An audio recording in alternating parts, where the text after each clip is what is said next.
We're out here on the Baker River just to the northwest of campus on this beautiful fall day, getting our students into the rivers, making the measurements with the equipment that's being used in the industry today. So we are measuring stream discharge. So we've set up these tapes along the stream and we divided the cross section into sectional areas. And when we find that area, we use the weighting rods to calculate the velocity of the water. And so essentially what you're doing is you're measuring velocity and you're measuring the width of the stream and how deep it is at each section. And so with all those measurements combined, you can get your total river flow. Having the rivers and the mountains 15-20 minutes from us is fantastic, especially with environmental science. That's a major that you want to be outside. You need to do field work. Here at Plymouth State, I think the environmental science program is unique because we're in such a great location. We have all these rivers and forests, and it really helps with the hands-on learning. We get to use this natural laboratory that we have here. All of the hills and the mountains provide a really great hands-on classroom for our students to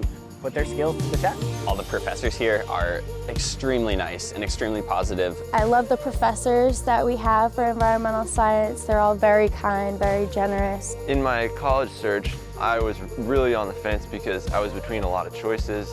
I couldn't decide where to go, and I think the best thing to do is to reach out to your major advisor because, they know everything about the program and they know about, all the field experiences, who to connect you with. And these kind of field trips are incredibly important for so many different reasons. Number one, to get our students outside, their hands on the equipment that is being used in the environmental industry today. It's also giving them that confidence that they actually know what they're doing out here. For someone like me who's a little unsure of what they want to do in the future, I think the Climate Studies program offers a good encompassing amount of detail for people who want to go experience lots of different activities and find their path in life.